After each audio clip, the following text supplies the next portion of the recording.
All right. So we're starting the stream a little bit early because Frame Games is here and we're already talking, and so we thought we'd just talk while we're on the stream. As I was saying to Frame Games, the theme of this channel is disorganization and low quality, and so I sent Frame Games some stuff previously over the Twitter, uh, talking about some ideas we had, talking about the Free State Project. And so I guess I should back up. I watch about 50 minutes of Frame Games on JF's stream. And Frame Games was basically saying a whole lot of depressing stuff. Come on. Yeah. Yeah, basically he was going on there trying to demoralize the Goyim. And and so I was looking at that. It's like, all right, Mr. Jew lawyer, how do we hit back? How do we hit? Because he's basically describing, guess what? Abercrombie and Fitch is a wholly owned subsidiary of like these diversity shakedown artists, among many others. Yeah, among many others.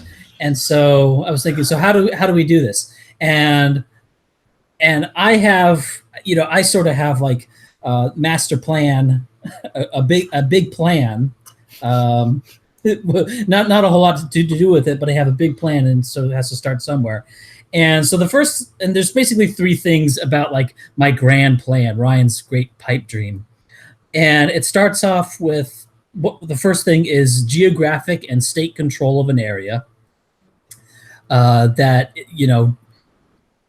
obviously trying that it's much, just as a population percentage, Wyoming has a small population, whereas the United States has a big population.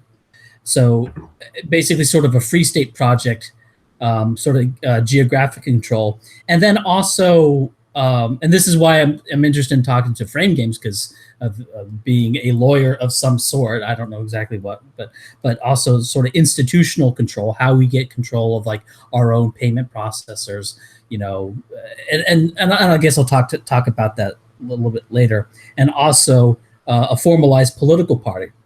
Because one thing I had heard, and this is like probably like one of the few good things Mr. Heimbach has done, is TWP was actually a legally recognized political party in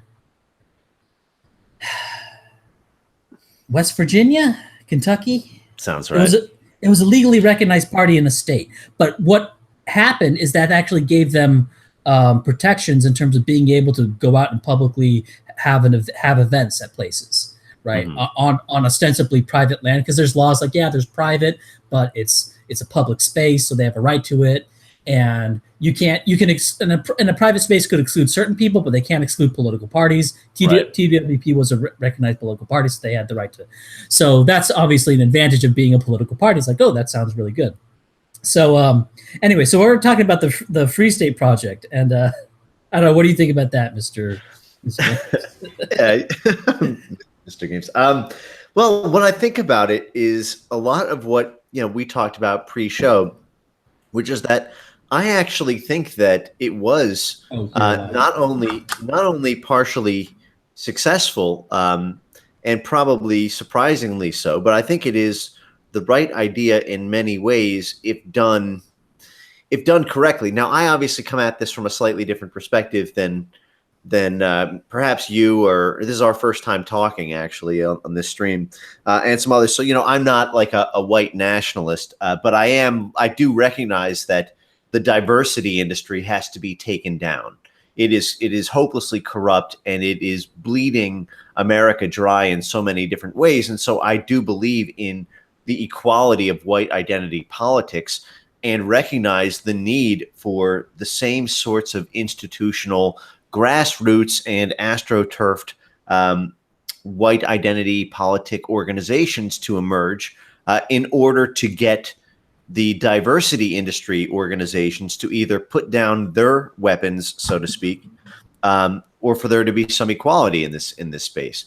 And so, what you're talking about, which is, I don't know if I can, to sort of jump to the end. I think of well, I'll let you explain it, I guess. But the materials that you sent me pre-show talked about a movement sort of equivalent to the Free State Project that libertarians did, moving to New Hampshire.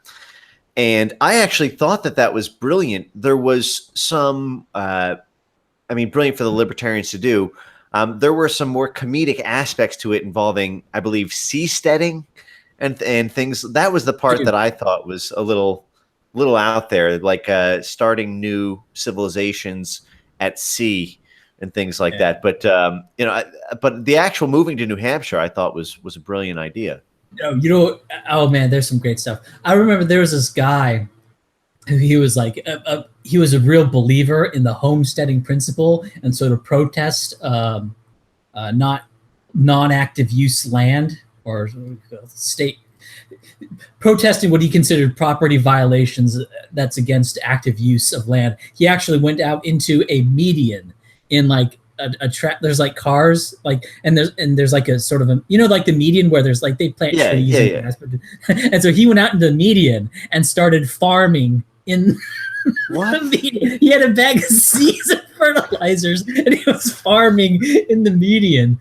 And I think like a day later the cops showed up and said, "Hey, you can't farm in the median." Yeah, that's I thought that was pretty good. I kind of like that. It's funny. But they came up to him and said, "Hey, there's like wires, like pretty shallow. There's like shallow wires, and you could." And he was using a hoe, and like if you hit that, you could get electrocuted and die, and more importantly, ruin other people's power. So it was. There's a lot of issues with that. Yeah.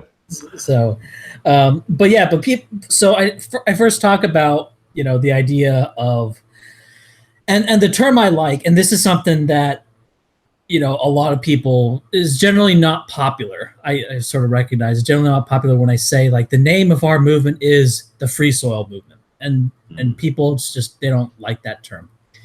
And I'm thinking about it, and the first problem is when people come up with terms themselves, they say things like, "We want to be like the Western nationalist," or something with right in the label, and those I think are bad, right? If you have the term right in your label, first off, you're buying into a shitty frame, right? You're buying into this idea that, because one thing that I think is very effective and something that I'm going to do more and more is basically turn this whole idea of right wing and left wing sort of on its head. For example, if you look at, here's a very simple example of doing that. Is you just say Mexicans are coming into the United States, and the Mexican government is promoting mass immigration of Mexicans into the United States who have legal privileges in terms of getting into universities, getting minority business tax breaks, getting government contracts, getting government employment. They even have social advantages in terms of corporations who have been shaken down and getting jobs there. So they're a privileged class, like in across the board. So Mexico is pumping in their people into the United States who have a privileged class, and the Mexican government is lobbying for an increase of these privileges. Right. It's not white people. Now, if white people were going down into Mexico and then demanding all sorts of privileges and all of these things, university access, job access, government contract access, favorable tax and legal environment for white American-owned businesses, we would say that's a form of colonialism, right? And so it's much more powerful to be able to sort of just turn that on its head instead of going, we're right-wing nationalists, and we're because when you say you're right-wing, you're basically buying into a frame that hurts you. Yeah, I think, my view on this is that there's a place for both, but in this particular thing that you're talking about, I do think it's the name that you selected. I think I love it. I love it. Because it also, there we go. Frame Games, fucking brilliant man right here. Frame Games. Well, anyway. Because it's bigger than right wing, left wing. Like there is for example, I talk about like the heart right and things like that, which is kind of like a spin on like the alt right that's like less hard edged and things like that. And the fact is, like they're, while left and right wing are hopelessly inadequate and non-comprehensive, they do have some explanatory value that can help in some places. Sure. But for something like this, you're really talking about a humanistic project. You're talking about something that's bigger even than politics. It's about culture and people and nation. And you wouldn't call a country right wing landia or something. The concept of a country as being right wing. Now look, obviously, like, yeah, I'm not like, when someone says right wing, left wing today, I know what that means. I know, like, I get it. Like, it's not like right wing. What do you mean? I don't understand what you mean. And obviously, I live in the world today, and I don't know what people mean when they say words, even if they're using words in ways I don't like them to use words. So, right. And also, just another thing I'm thinking of, and the reason I like the term Freesoil, the Freesoil Party, is because, first off, the name is on the surface inoffensive. It may not be flashy like soil, like, and people can make the jokes. They're soiling their pants, or whatever. And so, but those jokes are not important. They're not whatever. And so the term on its face is inoffensive. So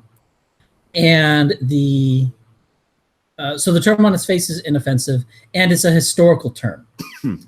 So when people hear it, and this is another reason why I sort of like to use Lord of the Rings references, because it's a very quick way to convey an idea without having to sort of explain. It's sort of a burst transmission to sort of convey an impression, right? So I say it's like, oh, we're like the Hobbit and the Shire versus Mordor, or whatever, right? That's a very burst transmission of whereas if you just sort of make the arguments yourself, they're going to make the associations in their minds as to what this means. And they may sort of refer to, neo-Nazis or something, right? So when you say the Freesoil Project, I mean, first off, if they do a Google search of it, the first thing they're going to come up is the Wikipedia page on the Freesoil movement. And the first thing they say about that movement is that it's an anti-slavery movement.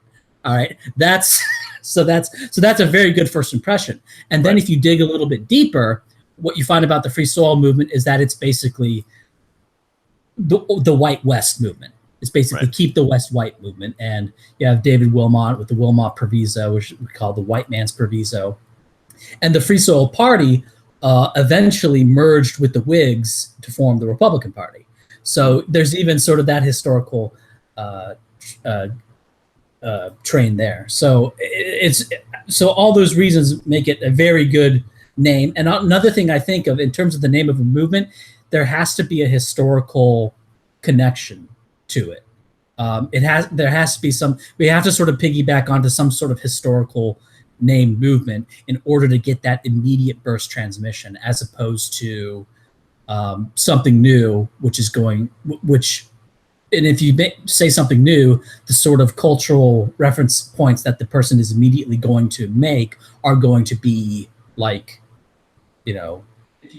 Confederacy or Nazis. So, and I've seriously considered thinking about having the political party with some reference to something Lord of the Rings, right? Like, no kidding, simply because of that, in order to have that reference point. Anyway, I've been talking too long about this. Okay. I mean, have you explained is this something that you talk about on your channel a fair amount? Have you explained yet what exactly, like, the plan of it is? I mean, I don't know if this is something you've talked about on your channel before, and your regular listeners sort of know about. I've talked about it in bits and pieces, but frankly, I just sort of wanted to have you on. I'm just brainstorming here. Yeah. Okay. Well, can I riff on this a little bit? Can I? Yeah. Go ahead. Yeah. On your the notes, like, I mean, so as I understand it, this is essentially for white identitarians what the Free State Project was for libertarians. That is the sort of mass moving to a particular geographic state or locality in order to guarantee local control over everything from the legislature to the cultural norms, and then having that be essentially a kind of forming a local government that's free from the tyranny of the diversity industry, as I see it. But as much as you can. Right. So that's the general idea, as you sort of posed it to me, was like everyone move to Wyoming. Right. And and then maybe you can set some targets or milestones. Like, look, if we can get 30,000 people to move to, the two or three biggest cities in Wyoming, or some favorable zip codes or whatever, and Right. and then you can sort of move out, and you can kind of try to achieve a certain number of goals. Once you have those sort of numbers. And then you can sort of achieve things similar to what the Free State movement did with, as you were to explain to me, I don't know. Do you want to explain that to the audience or to me again about what the Free State movement actually achieved with getting people to New Hampshire? Well, I don't. I just vaguely know that they achieved an overrepresentation of about a factor of 10 in terms of their representation in the New Hampshire state legislature. Yeah. That's about it. Yep. So now the thing about Wyoming, obviously Wyoming's a smaller state. And I also believe that there's simply more, there's a greater population potential for this than there is for radical libertarians. Right. So, right. And so that's why I think it could do better. So let me just give you some first impressions, like right off the bat. Are you familiar with the White Citizens Council of the 1950s and 60s? Maybe. Okay, did they have to do with restrictive covenants? Yeah, a little bit. Basically, they formed primarily in the South as a reaction to, I think, Brown versus Board of Education, so as a reaction to the mass desegregation of schools that was being required by the Fed. At the time, the Fed was sending in the Army to require school desegregation at gunpoint, right? And basically this whole diversity by gunpoint sort of thing. And the White Citizens Council formed as what is sort of very similar to what are now Black citizens councils and Hispanic citizen councils that exist today and are extremely powerful today. And they were pretty much like the most feared aspect of organized white identity, even more so than at the time, like the KKK or something like that, because what it was fine, upstanding businessmen, church leaders, local politicians, normal day-to-day people who would join these councils that were basically identitarian in nature. And they achieved, I think at their height, there were like 85,000 people in these white citizen councils. And they pretty much achieved what I would imagine the end result desired for by like a Freesoil project would be. By the way, I'm getting a lot of something in my ear here. Oh, I have a fan on because it's hot. Yeah. Sorry. I'll try to. Yeah, it's hot. And so I would recommend studying the rise and fall of the White Citizens Council to sort of just understand the historical perspective of what that group achieved, where it failed, what it did right and wrong, because it's got a very interesting history. And the reason that you would say do something like this, mass move to Wyoming and create your sort of control, or just control over the locality there, is to do really what the White Citizens Council was able to do for a long time until it was eventually taken down mostly by the government. And we're going to get into the government aspect of that in a minute. But I would say for further homework on it, certainly check that out, because it's very interesting. And it's also interesting that today the diversity industry, the bottom, the fat bottom of the pyramid of power of the diversity industry is the vast, vast, vast network of identity-driven city councils, community organizations, community boards, basically every metropolitan city block, whether it's New York City, Brooklyn, Philadelphia, Los Angeles, Detroit, Baltimore, you name it. Local politics is a tripartite negotiation between the community organizations, the city government, and the big businesses such as, real estate developers or major companies and corporations who do business in the area or want to do business in the area, including banks like JP Morgan, Citibank, Bank of America. Mm-hmm. But they still keep their names of, like Hispanic, like New York City, like, Hispanic, Citizens Council. Or like, so it is very funny that the White Citizens Council was basically outlawed. But today the diversity industry is like run by these Black and Hispanic equivalents of white Citizens Council. Yeah, and I shouldn't say necessarily run by, but they are one of the huge power players that affect all of this. So should we get into the law real quick? Because the first thing that jumps out to me is if the vast sweeping sets of laws against this sort of thing are immense and make it uniquely different than doing the same thing for a libertarian type cause. So should we get to that, or are there other things you want to talk about first? Well, against what? Because I'm thinking of, for example, when you go into Wyoming, at the very beginning, you don't really have to do much of anything, in my view, right? Because basically Wyoming is something like 84% white, and if there's an effective mass movement to Wyoming, it's going to be even more white.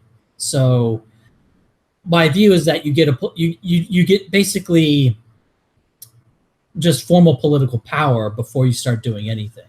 Yeah, I know. So you'd think that, right? But are you familiar with, for example, the Affirmatively Furthering Fair Housing Act? No. Okay. So this was Obama-era legislation that mercifully Trump, I think, well aware, at least at some level, that it would be the destruction of Republican power. This is the Affirmatively Furthering Fair Housing, AFFH, was passed at the sort of in the long shadow of the Obama administration, and I think Eric Holder was able to push it through. Helped sort of construct it. And what it says is that if you receive federal finances, I think at least within HUD, Housing and Urban Development, but I think within a few other divisions, you need to make affirmative action to desegregate your communities. Basically, it's a war on white zip codes. If you have super majority white zip codes and you receive government funding, you need to basically set in motion, milestones, goals, monitoring systems, and a whole suite of other actions in order to say what you're doing to diversify your community. So is this all sort of new to you, or I can pull up some links if you want to see it real quick. Well, this is all new to me. I don't know. Okay. I don't know nothing about this. Yeah. So thank God for Trump, because actually under Ben Carson, the neurosurgeon who's in charge of housing and urban development, in a very funny twist of fate, it is Ben Carson, and I actually like Ben Carson a lot, but the black neurosurgeon who doesn't really probably have much experience with housing and urban development until Trump appointed him to head it. It has been postponed, much to the chagrin of SJWs worldwide, until I think 2019, sometime 2019. It was supposed to go into effect already, but then Trump won, and they were like, "Wait a second. This law is seriously fucking problematic." And I should say that when it goes into effect in 2019, if it still does, and who knows if it's going to hopefully the can will get kicked. But this is going to build on an already very extensive. Well, does that mean we can't move to Wyoming? Like, what is that? Well, what that would mean is that if you move to Wyoming is going to be under tremendous pressure to get rid of you. And so, or I should say, to at least dilute you purely because you are white. Because this federal money, and look, this may not matter so much in a Trump administration, not because of Trump per se, but because of the czars in charge. Right. So, the biggest power of a president, for the most part, other than, sometimes, some landmark executive order or something, is the army that he puts in charge of all of the various bureaucratic departments and oversight departments. So, for example, I could see, the Freesoil movement, um, you know, being set in motion, and then it's got, the people are all there in year one. In 2019, everyone moves there, or you get a lot of people moving there. You've got some early successes, and you're thinking, yeah, this is great. Like, now we've got local control over this and that. Um, and then the AFFH kicks in and everything changes, because what you start to see is that in order to qualify for, and I'd be curious to see, for it's one thing to do his homework is to see how much in state and federal funding Wyoming receives vis-a-vis other states, and how dependent are they on things like federal contracts? How dependent, is Wyoming? For example, I imagine the Department of Agriculture. I don't know much about Wyoming, but my association with it is that, it's an ag, state, low population, high Right. farmland. Um, Farmers and state subsidies and federal subsidies of farmers is a huge industry. I mean, I'm well aware that, there's a joke I've heard, which is that big pharma, is John Deere, not Pfizer. That is, farming. The relationship between farming, especially, there's a lot of. I mean, I'll shut up in a second here because I've been talking for a while. But there is a bit of an unholy alliance between Republicans who push welfare to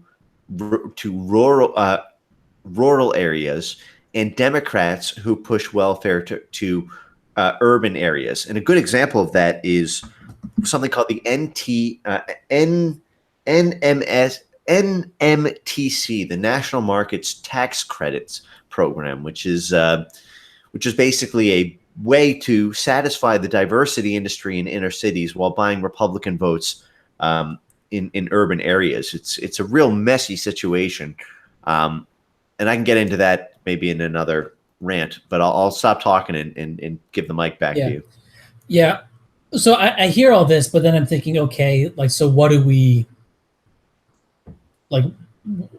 Like, what do Right, we what do do? you right? What do you do? Okay, so, I say this in part because, um, what you put together in your pre notes is the kind of thing that I've been talking about for a long time, and I want other people who are interested in it to know, to do the homework and to sort of know about the dynamics of what you're sort of getting into or organizing, beforehand. It's like what you said about my streams with JF and then being blackpilling the goyim and things like that.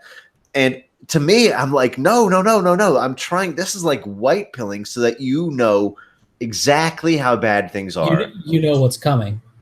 Yeah.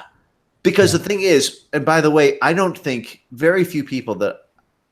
So the thing that I'm working on right now is like my sort of almost mega documentary type thing on the diversity industry, which started Right. off as this Starbucks thing, but, I've now decided it's like my life's purpose to like expose the diversity industry in every single sector and try to create like, you know a comprehensive primer that 85 IQ normies can see, where they're like, holy shit, it is absolutely everywhere. It's in your pension industries. It's in, it's not just in education and getting into college. It's hiring, promotion, subcontracting, well, whatever. I'll get into that another time. Right. Uh, but to answer your question, okay, well, if the AFFH is going to stop us here, what do we do? I would start by saying, there are dynamics of the AFFH alone which do not necessarily prohibit, this sort of thing. Like, for one, it doesn't. It is, it's leverage that.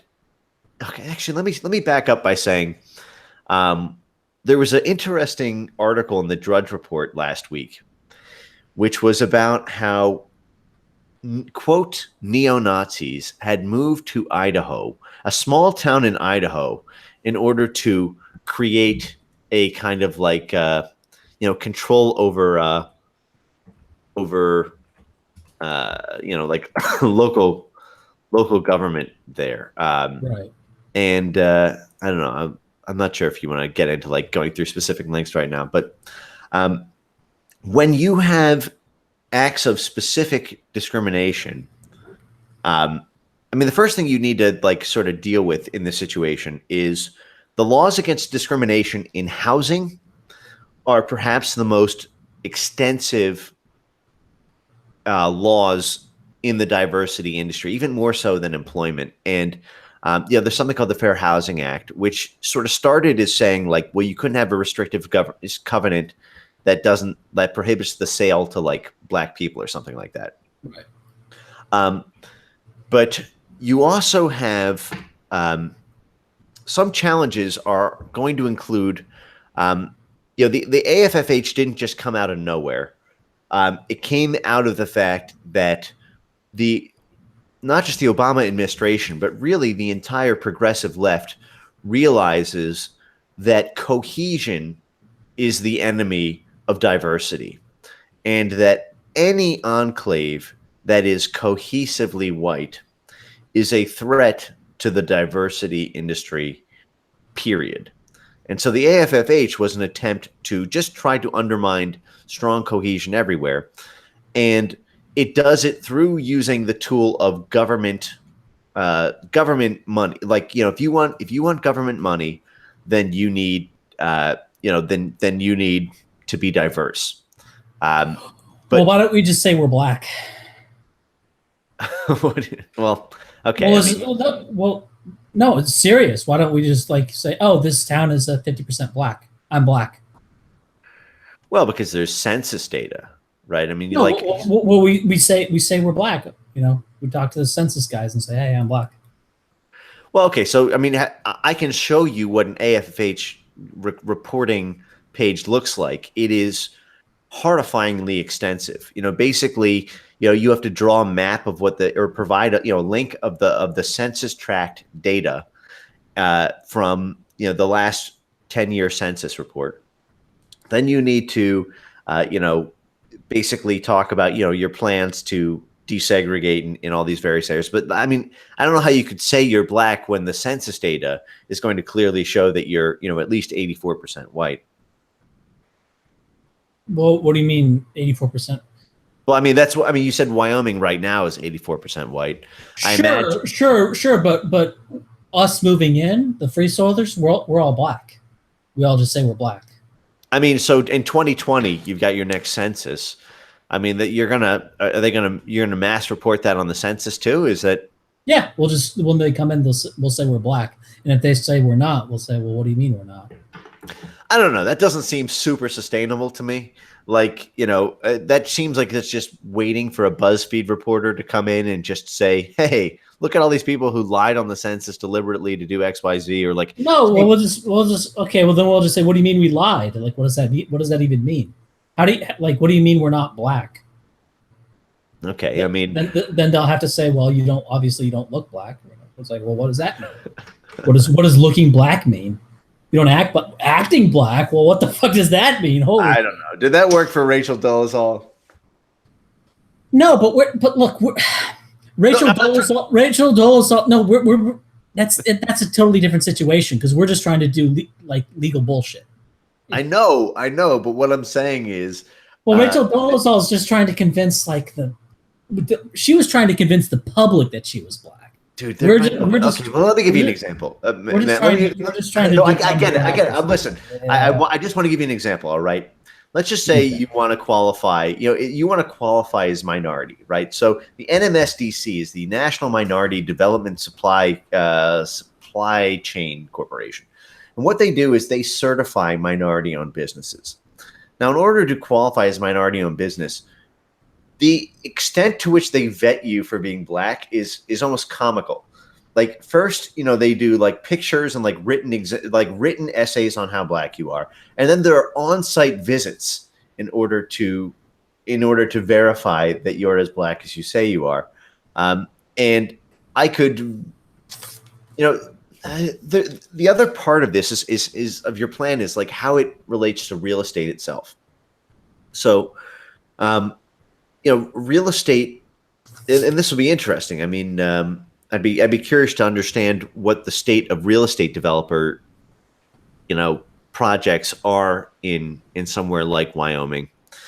Often, often these mass diversity sort of programs come to town because of real estate developers who want, who get massive amounts of federal subsidies, and the cities get rich off of federal subsidies for basically spending money on diversity in that area, which is part of some federal program to like make the lives of communities of color better.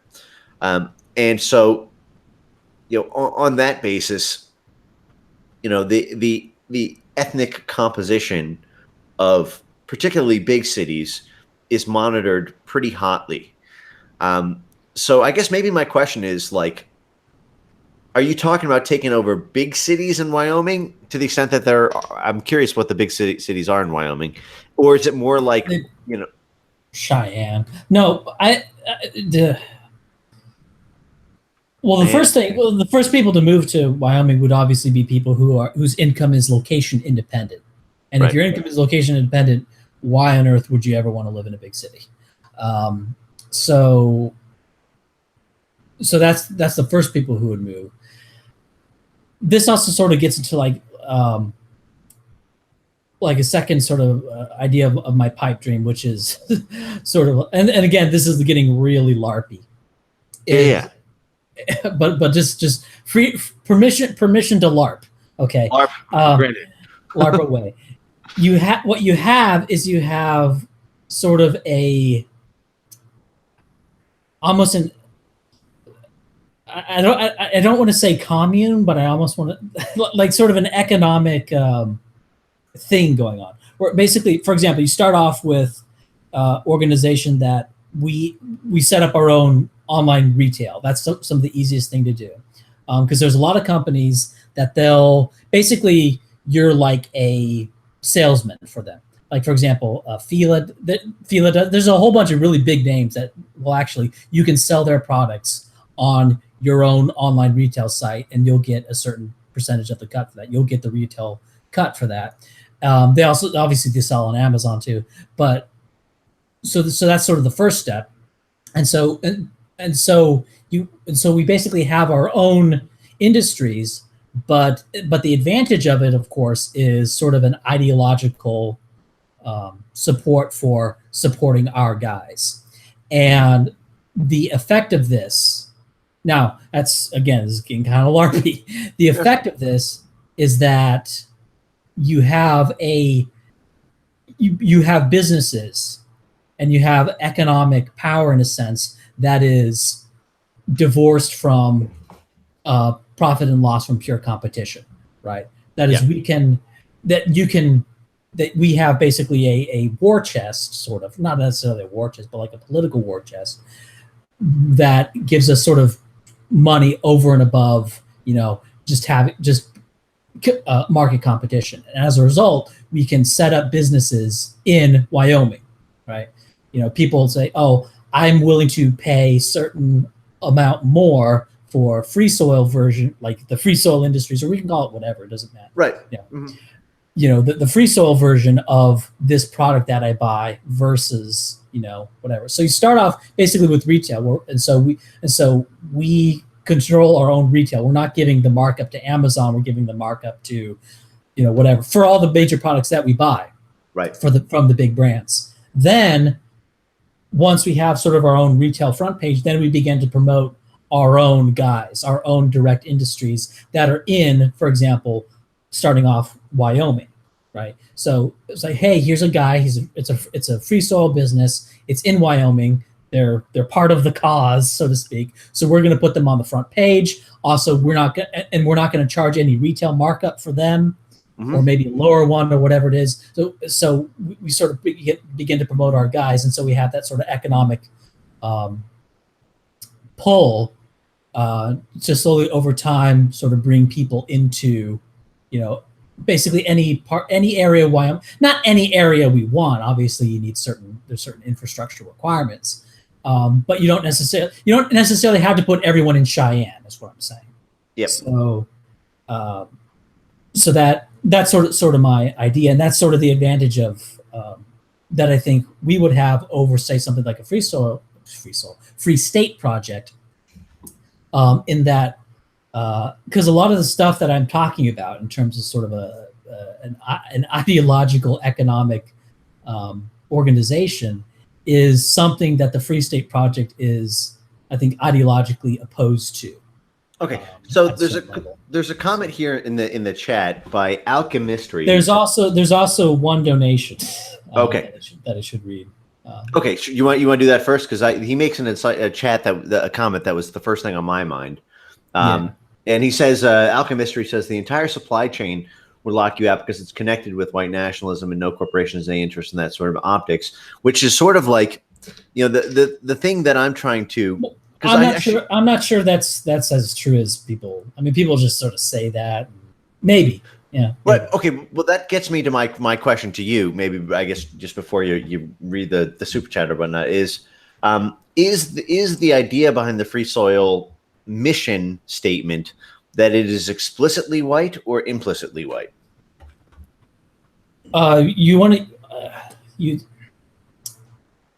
It's implicitly white. Yeah. Okay. It's the idea. Look, basically the idea, the modus operandi, and this is something that I found very effective. The point, basically, you need to start thinking like a victim group, right? Because that's what you are. Yes, agreed. And the purpose of this, the purpose is freedom from anti-white racial discrimination. Right. And one thing I'm sort of thinking about is what we would do now. Like because here's sort of a scenario I had in my head. What if some asshole, this insane government, they'll like start just plant random groupings of Somalis in Minnesota or in, let's say they start doing that. Let's say, oh, here's this Freesoil project. Let's just inject some Somalis there randomly, give them federal housing, and just put some Somalis out in the middle of Wyoming. What's the best way to deal with that in that situation? And my view is the best way to deal with that would be to go to the Somalis and say, hey, we'll work with you, maybe even give, try to give you jobs or try to work with you if you support us in resisting anti-white racism. And some of them may align with you, some of them won't. But sort of the best thing to do in that situation is to try to align with as many of the Somalis who are recently arrival to the United States, are politically naive, right, and to try to get as many of those sort of to work with you as you can. That's the best way to deal with that situation. And so in terms of being locked out from like the supply chain, you don't want to be any more explicit than you have to be, and always frame things in terms of like, we're a victim group, and that's right. something that's increasingly easy to do, and also that's something why I'm looking forward to a lot of your stuff, and your big master presentation, something that's better organized than sort of a live stream, right. That I'm always thinking, another thing I'm always thinking in my mind is like, what is the grand master presentation? Here you have a bunch of people and we sit them in a movie theater and here's the great presentation. And let's say you have 3 hours. Yeah. Right. Well, that's exactly what I'm working on. Yeah. Yeah. But I'm thinking in 3 hours. The problem is I'm thinking in 3 hours, I'm thinking of like all the work that you're doing. That's like a 20-minute bit. So how do we take everything that you have and cram it into 20 minutes with the most important stuff? Yep. That's sort of how I think of it. And then because then we go into like all the basically the diversity shakedowns. Then we have to go into affirmative action. You also have to preempt some of the counter arguments. And so I'm thinking of like this grand presentation where every second is well. Yeah, well, let's keep in touch, because as my thing is developing, I would like to be able to kind of do that sort of thing, to the struggle between making sort of concise, emotionally loaded hit presentations like versus dealing with all the objections. Yeah, is a different thing, but both are necessary. But yeah, I mean, just getting back to what you're talking about here. I mean, this is in a sense, it is like it's the only way, and it's also so like this has to be done at some level, whether it's through something like this or some other way. Like you're not going to be able to top down this whole thing. Like there has to be a bottom up element. And there are, it does match what I've been saying now for some time, which is that translocal organization is what works. It's what worked in the 60s here. It's what worked in a variety of other sort of nations in different points in time. And so I definitely like the idea of it, but to make it like less LARPy, there are ways to build support for that sort of thing, like in dipping your toe into it. And one of the things that we were talking about, I think before we went live, was like, if you wanted 10,000 people to move to a particular locality, could you start by having a summer event that gets 100 people out there, 200 people out there, just for a party, or just for like, a Woodstock type, like just to hang out, maybe a camping trip, maybe a whatever, get people in the process of going to Wyoming, and and just organize something for fun so that people can start to build the community that they would be moving into, and make it a bit of a mecca, make it a bit of a spectacle, make it something that's like, and maybe you can even make money from.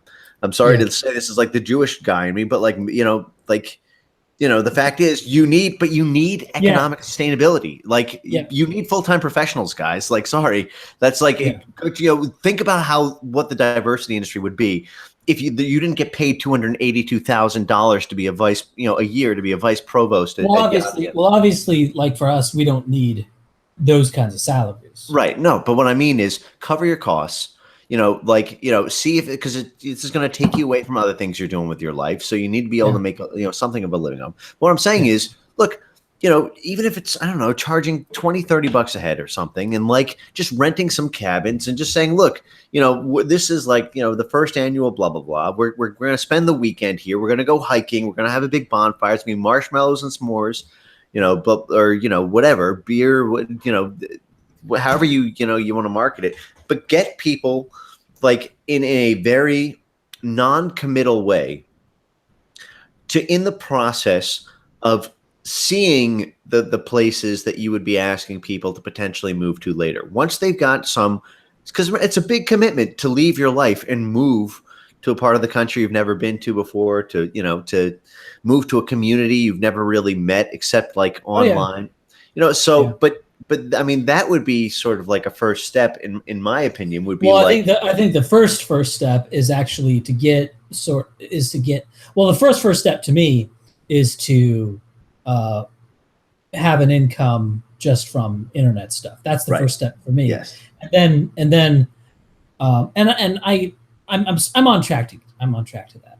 And then we have, for example, we have a bunch of people move to Wyoming. If that's the decision, maybe it's North Dakota, maybe it's South Dakota, but I'm thinking Wyoming. Yeah. And then we move there. And so you start off with basically a few people who are basically just sort of, the first people that move there are going to be like the internet personalities. Right. That's the first thing. And the internet personalities can move there because their income is location independent, right? We don't need to be at where the jobs are. So that's the beginning, and then I already said this. Then you have then you develop like the Freesoil industries or whatever, and Yeah, that's just the idea. And there's no, and I don't know how much you can sort of game plan beyond that point. The Woodstock, I mean, they have sort of I remember TRS-Mania, although I think that would have to be heavily censored.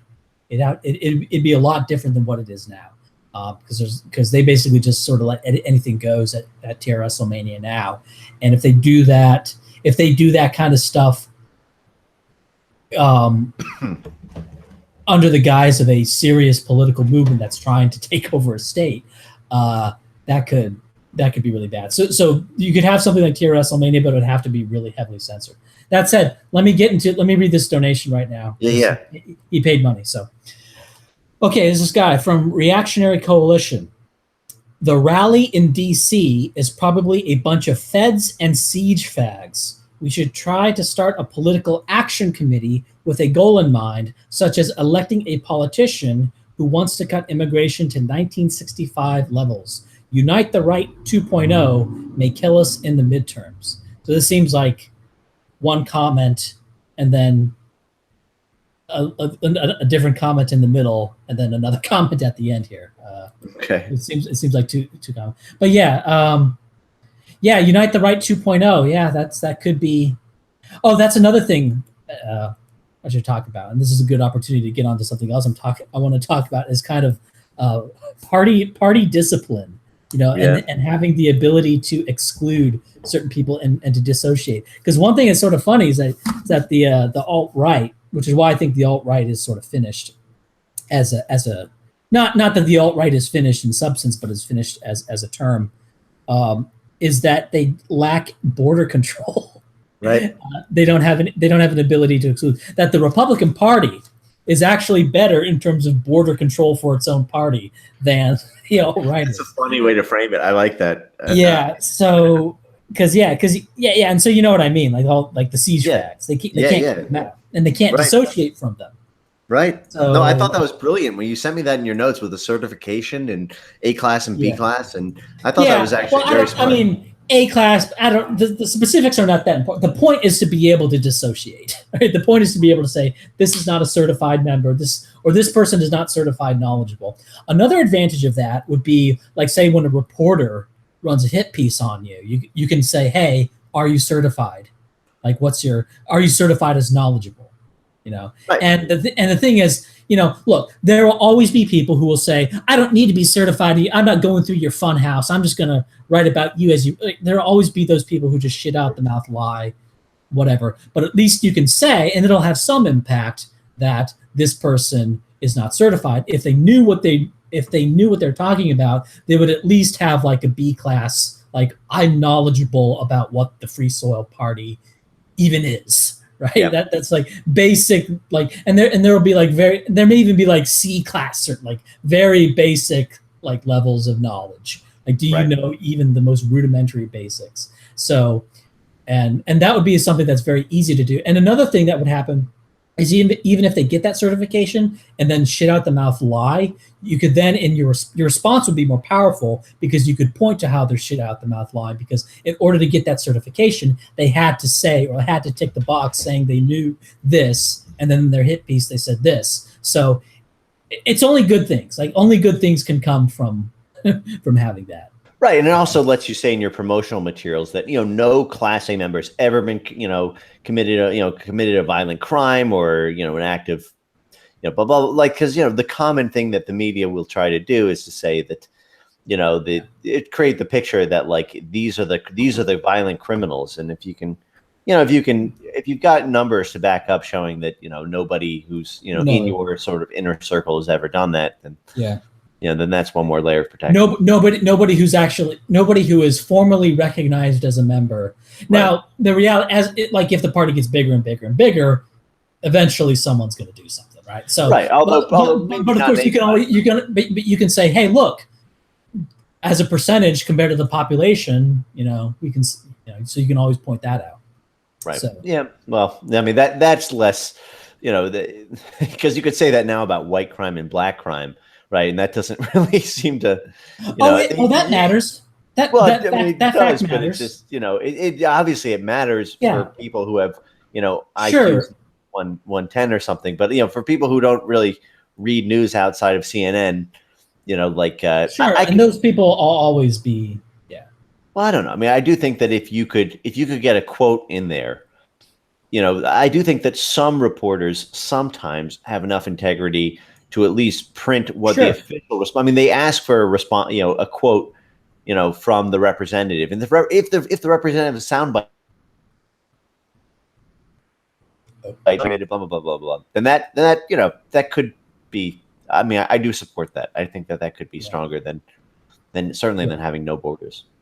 Yeah, yeah. So and that would be, and another thing it could do is it could how do I put this? It could help in terms of just our guys having better arguments generally. Yeah. Now, sort of right now, given how small like this thing is, I think the arguments are really good. Oh, seriously, I've been reaching out. It is so much easier than what you are discussing. Anyway, Halsey sent me something. I forgot what I was saying. I lost my train of thought because I got a message from someone else. Okay.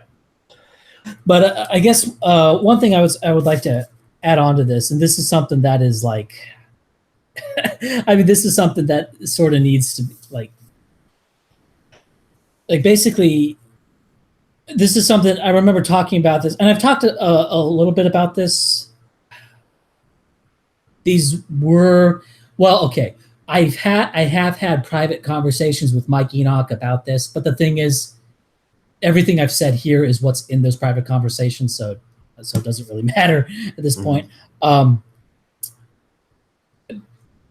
One thing, okay, actually, he said this on Heel Turn as well in public, so I can reveal this. He said that he keeps talking about what I'm talking about as a rebranding. And that, I think, is something that is going to fail. If it's just a rebranding, then it's not going to work. Because if it's just a rebranding, it'll be sniffed out and it will be obvious. Like, for example, with the alt-right. And the reason I think that the alt-right was so successful at some point is because it genuinely wasn't just a bunch of Nazis, right? And just a bunch of and I guess you call 1.0 white not supremacists, those don't really exist. But 1.0 kind of crazy belief people. Yeah. And the reason it did so well is because it legitimately was, well, there was that, but that was so diluted because it was so much bigger. I mean, you had people like now, I don't really like Mike Cernovich. I'll just tell you the truth. But you had people like Mike Cernovich calling themselves alt-right. You had Mila calling themselves alt-right. And that's what was so successful, is because it genuinely wasn't a bunch of Nazis, right? So what a lot of people are saying is that, hey, let's rebrand a bunch of Nazis as something else. Like, no, you can't rebrand that. You have to honestly in your heart disavow, like not just disavow publicly. Like, and I've also got comments from people saying, hey, you can be 88 in private. No, don't be 88 in private. Right? Do not deign to deceive, right? Because when you deign to deceive, first off, like, people call me, an optics cuck, and I've sort of embraced the label just sort of tongue in cheek. But the thing is, for me, to cuck would be to be a fan of Hitler, right? That would be cucking for me, because I legitimately don't like the guy, right? And I legitimately don't like the regime. Now, it's a fascinating regime. It's one of the most fascinating things in world history. And when I play, like video games, I like to try to conquer the world as Nazi Germany. I mean that's a fun thing to do when you're playing Hearts of Iron or whatever. But like in reality, it's not. There's nothing good there, right? I don't need to go into that. I mean, another thing, like the Nazis rejected IQ tests. Right?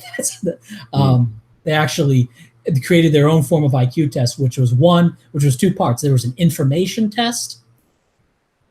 And a subject and the proctor's subjective evaluation of the testee's intelligence based on an interview, right? So they had IQ tests, but they were shit. They were not really IQ tests as we conceive of them.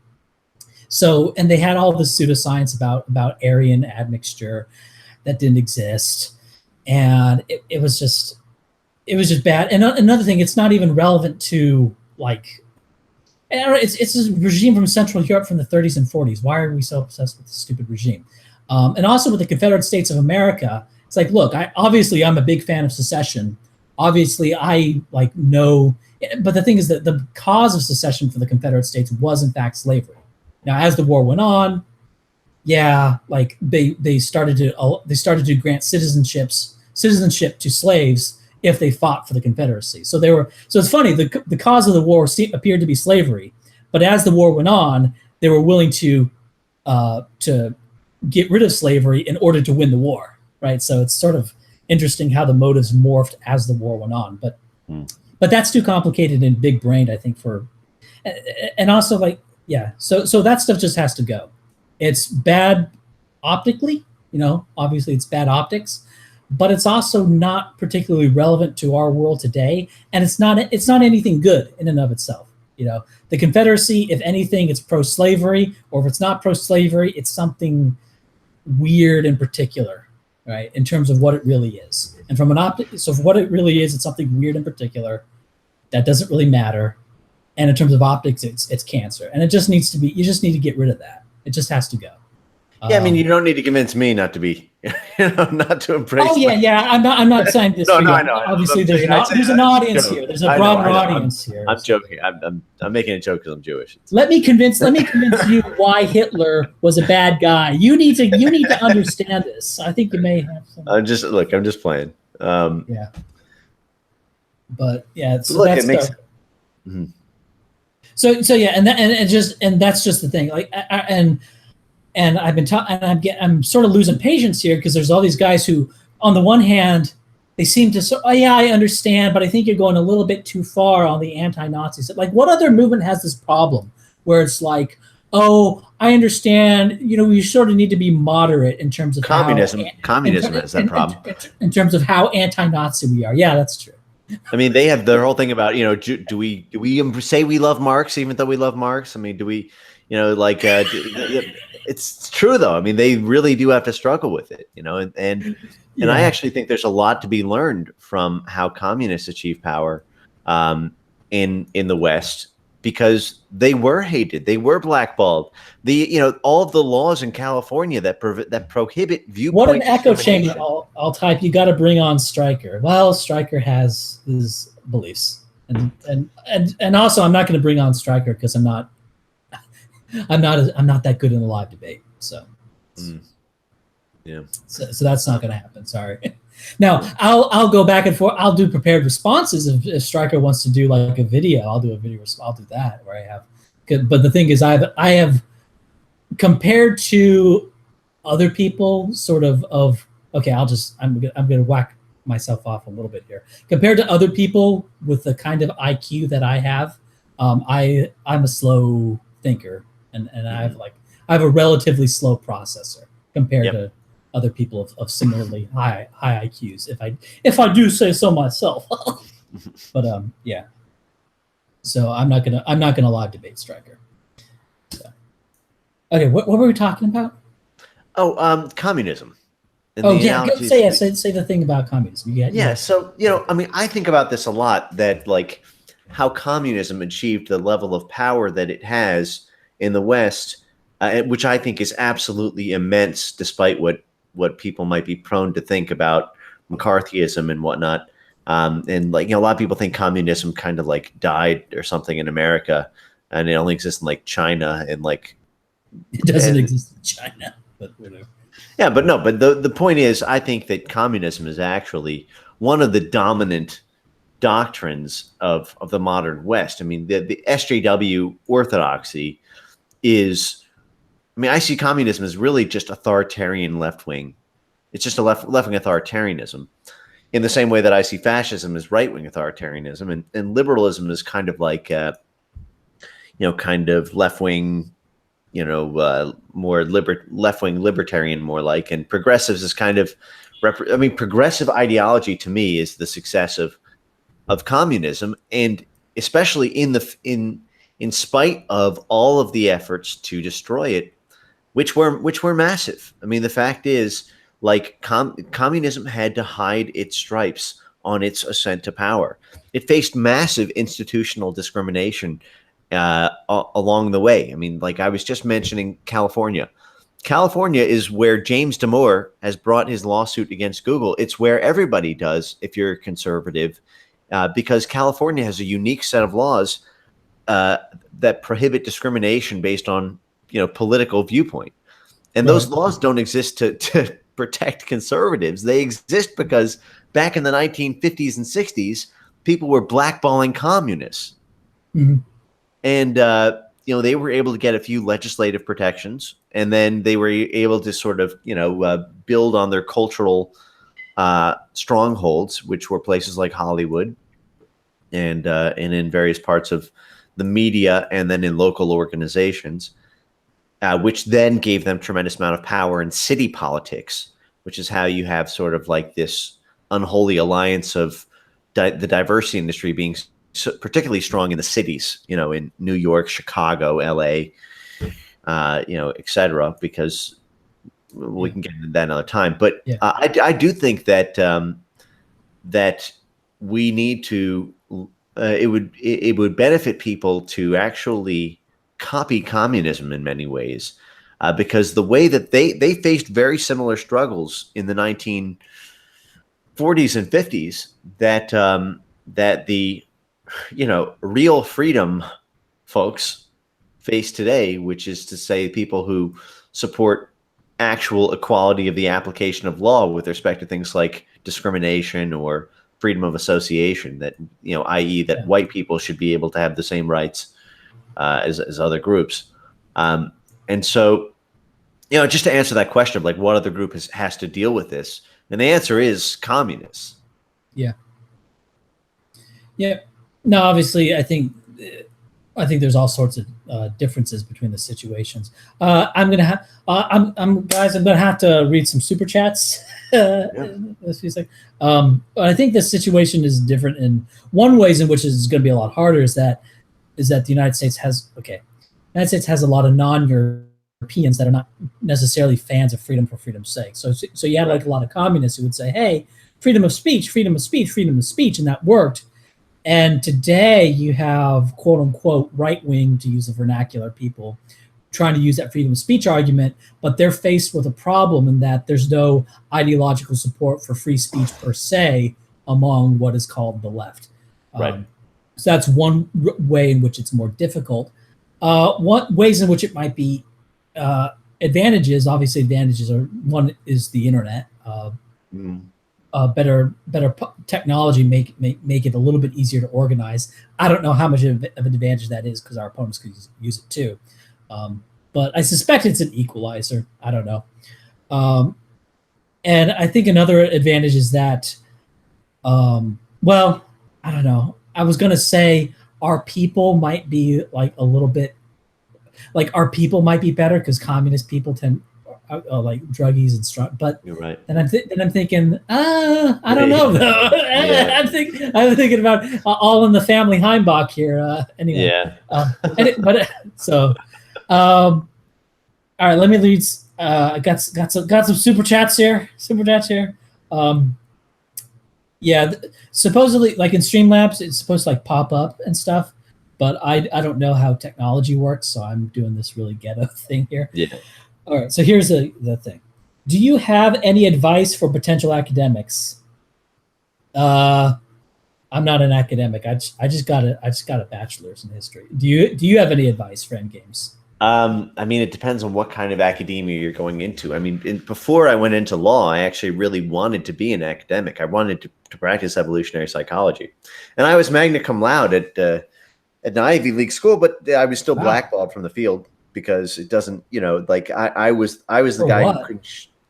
Well, because at least within my system, I was a little too gung ho about evolutionary psychology. I was really enthusiastic when I read David Buss's Evolutionary Psychology, A Science of the New Mind textbook, which I think now you can get it in like its 5th edition or something. But this was way back when. And I just thought, oh my God, holy shit. Finally, we can explain the meaning of life. We can actually turn the soft science bullshit of my, like of these soft sciences into like an actual science. And so were And you. I'm they just didn't. thinking of. Sorry, I'm go just on. thinking. I'm just thinking of some guy going, "Hey, priests, we don't need you anymore. Isn't this great?"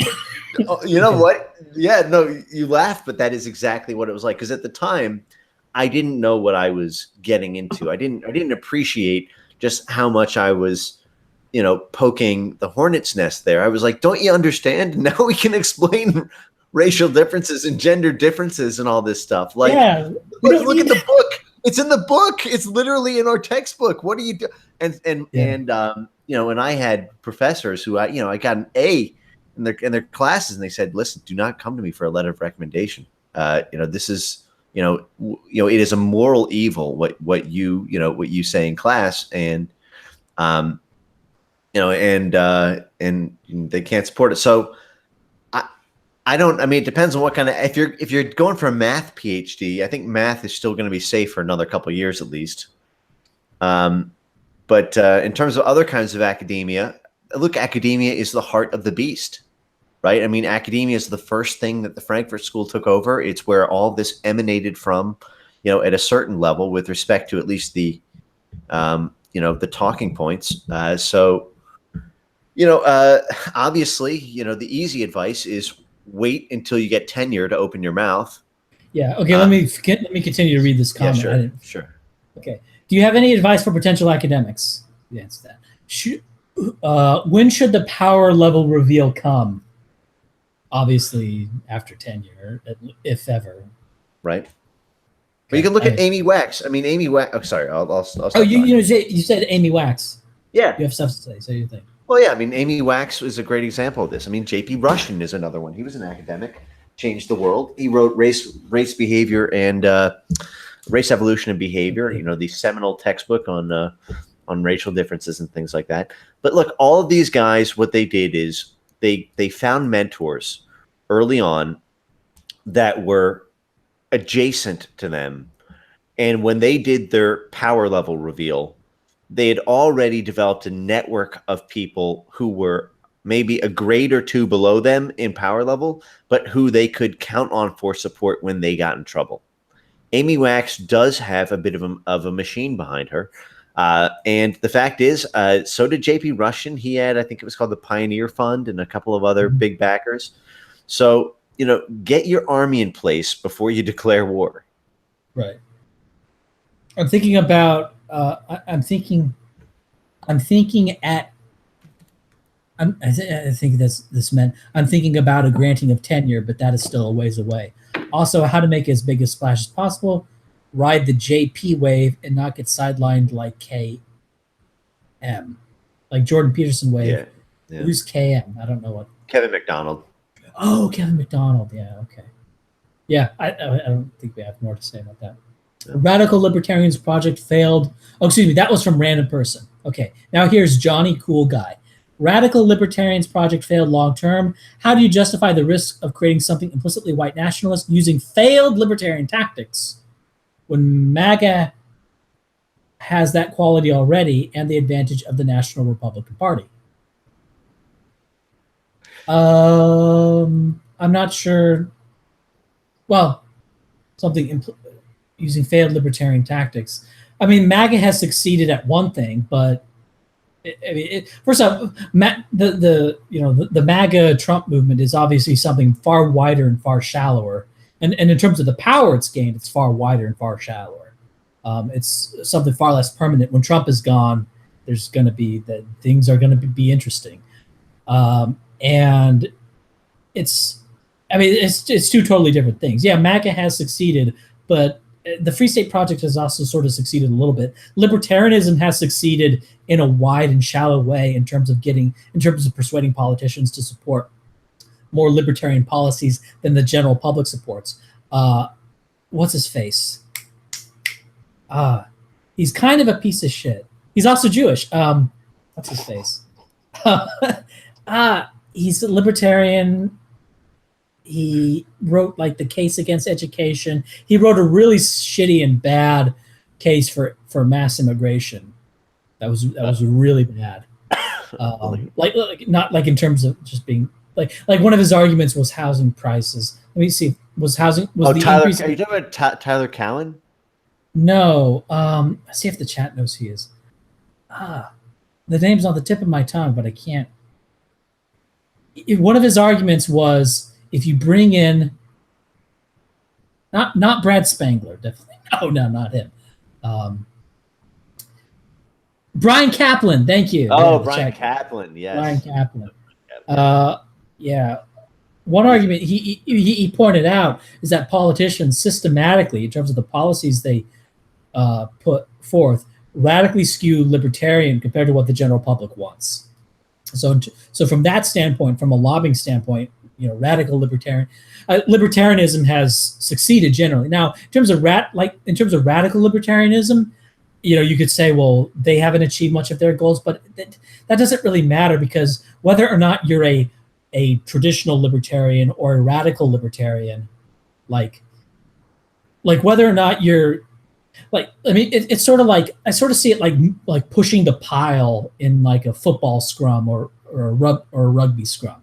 Like if you're on this side and you're pushing the pile in that direction, whether or not you're wearing the jersey of moderate libertarian or radical libertarian doesn't really matter, because you pushing in that direction is going to push the pile all the same, right? So I don't really see, radical libertarians have failing. Like the successes of moderate libertarians is the success of radical libertarians. Sorry. Okay. Now here's some Orchid. Join our self-reliance Discord to discuss ways to overcome the coming hardships in America and the West and make useful, like-minded friends. Discord, and there's a link to the Discord. Do you mind reading the link aloud? Case sensitive. Sure. I'll read it aloud. Lowercase g, lowercase g / 6, lowercase g, uppercase w, lowercase a, uppercase a, lowercase m. I don't know if I should paste this in the description because they paid money. I'll put it in the chat. I'll put it in the chat, and it'll get eaten in a little bit, but some people will see it in the chat, because I think that's a good compromise. It'll live on in eternity in the replay, though. Because they paid some money, but I don't want to put it in the description. But they deserve something, so I put it in the chat. I think that's a compromise. That works. Yeah. Discord. I don't like Discord. But if they're not saying anything illegal, then whatever. If it's just like literally just a self-reliance group, then I don't see any problem with going to that Discord. I got rid of my Discord because I saw, like in some videos attacking Braving Ruin, that some people were citing things other people said in his Discord. So I was like, ooh, okay, I don't, and I was thinking people could do that, say, in Alt-Hype's Discord, they're plotting. Right. So I'm like, yeah, I think I'll just get rid of this. I think I'll just be done with that. All right. Yeah. I don't know. I think I basically gave sort of my general ideas about this stuff. Obviously, these sort of pipe dreams that I'm having, that I'm now making more public than I did before. I'd made them public previously. Like I had this channel called, the All Nations Party or whatever, but it was just sort of, it's not really a party, just sort of like an idea. Like, hey, I was just trying to promote the idea of pan-separatism and stuff. Obviously, like in my mind is like, I'm not gonna like my first goal at this point is to be like, my personal goals are be able to sustain myself from internet funding so I can quit my job. Yep.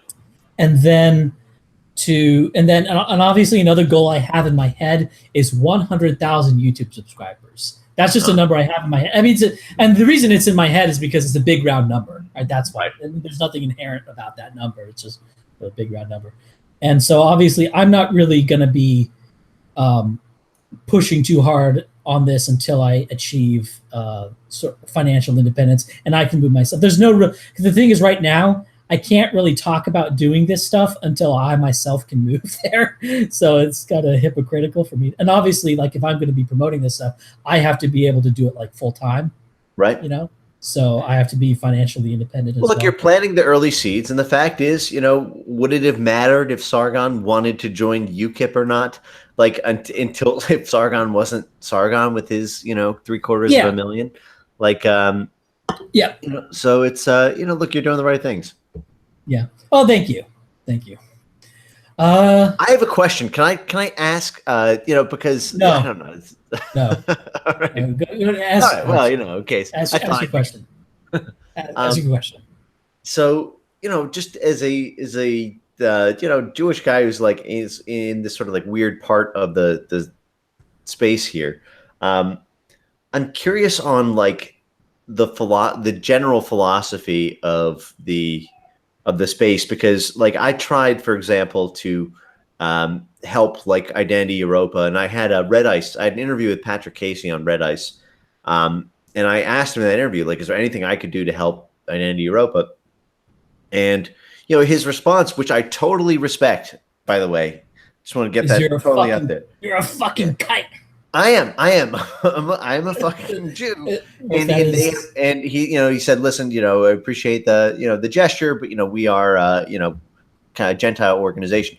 I totally respect that. My question though is like, is the thing you're doing, is that a space where like based Black guys, based Hispanics, based Jews or whatever, if they if they signed the pledge, they gotta be pretty quote unquote based, and based as in pro-white, obviously. Right. No, but what I'm saying is like, is there like a pledge that like, because there's shit, you're asking about if from King Ryan, obviously, like I have to deal with other people, but like if you're asking what is King Ryan's philosophy, is that what you're asking? Yeah. So King Ryan would say that if you're, well, generally the idea, what's the point of Israel? The point of Israel is to have a state in the world that Jews can go to. Yeah, your place with Jews is telling Jews to stop Jewing. The point of Israel is a state that is a safety valve for Jews anywhere on the planet. Like if Jews in, Ukraine started getting attacked by people, and the Ukrainian government started turning on the Jews there, they could potentially go to Israel, right? That's sort of. I mean, that's not the only point of Israel, but that's one of the key points of Israel. Also, why I think Israel should have taken the deal that they were going to get from Brazil, where they would have gotten a lot more land from, because the Brazilian government was actually willing to sell them a bunch of land at a very cheap price. Anyway, so that's sort of the point of Brazil. The point of this place, I sort of like the idea of New Europe, but we can call whatever. The point of New Europe, I guess, is a point for, white people in places like South Africa that they can go to, right? It's sort of a ethnic land. Now, the purpose of it, in order to serve that function, does it have to be 100% white? No. It probably needs to be about at least around 80% white, though. That's sort of how I see it. It needs to be, basically, what does it have to be? It has to be European enough to serve that function. Now, as for like Jews who are with the cause, it's like, well, if they're with the cause, they're with the cause, and obviously, in terms of their appearance. Now, if you took it's sort of the thing where if you take 100 Jews and you take 100 non-Jews, you can tell which ones are the Jews and which ones are the non-Jews just by looking at them in groups of 100. But if you took one Jew, one non-Jew, that's more difficult, right? It's kind of like taking Syrians and Turks. Like if you take 100 Syrians and 100 Turks and you just do the eyeball test, you can kind of tell which are Syrians and which are Turks. But a single Syrian and a single Turk could be in either group, right? And that's sort of like that in terms of physical appearance. So in terms of physical appearance, Jews can assimilate well. And if they're, and obviously I'm a big believer in the heritability of political, not a believer, I'm a big knower of the heritability of political views. And I know that these tend to be transmitted intergenerationally. And so basically my answer is just sort of at the outset, as a rule, anyone of any race can come in. Obviously, unless we start getting a flood of black. I mean, that's kind of funny. If we start getting like a flood of black white nationalists, then maybe we have to deal with it that way, right? The goal is it needs to be. I sort of like the goal of being like 90% white, 80% white at a minimum. So between 80 and 90% white. And it has to serve a function as basically a pan-European ethno-state. That's the point. Okay. That's the point of it. And so when you're asking your question, can these people be in? Can these people not be in? In order to answer those questions, you sort of have to answer. Yeah, I was more interested in the philosophy. Does this hurt the state from carrying out its core mission? That's what it's about. So yeah. Yep, that's basically my view. This is very different from some other people's views. This is very different. This is very different, for example, from Richard Spencer's outlook, which I would actually. All right, so let me. I don't want to get it. So I mean, I'll get into that on its own time. But yeah, it's just so you're aware. Like the Fair Housing Act is a monster in this space because it operates using disparate impact. So, for example, like you could, your town in Wyoming, your city government could be destroyed by a lawsuit by, say, black applicants who say that, they are not able to secure. But maybe we're past talking about that. On this stream, but I would just say that man, it's really hard when you trying to distinguish between it being white and it being a place about for that is free from anti-white discrimination, because they're treated one of them sort of has a hope and a prayer in terms of like surviving legal attempts to bring it down. The other one seems extremely vulnerable to me, just under American law. Right. Yeah, and obviously, I mean, I'm not as aware of it as you are, but I sort of, at a more primitive level, I'm aware that a organization against anti-white racism has a much better chance than a full-on just we are white nationalist organization. So. Right, because these settlements and these judgments are not just like $1 million judgments. They're literally $1 billion judgments. Like Pigford, $1.25 billion settlement against Department of Agriculture. And that was just for certain loans in a certain area not going to enough black people. So $1.25 billion. I mean, that's the kind of thing that could just bankrupt your whole town and your state government or your whatever. It's nasty stuff. I mean, because it's all punitive damages. That's the thing that gives it so much teeth. It's not even about how much anyone suffers. It's just a public policy to destroy anyone who tries to do that. Right. Well, obviously you can't. Yeah. Well, I mean, the terms you used, which is build the army before you fight the battle. Like, obviously, as people are moving in, there's going to be a lot of you just gotta put up with the crap. You just gotta before you've been able to take over any state government, you basically just have to move there and not engage in any white only anything. Like, you just have to play ball. That's just the reality. So yeah, which is which is something that the thing is, I've sort of been mentally gaming this, and I'm sort of mentally prepared for that. That could be difficult for a lot of people moving in and wanting sort of political action immediately.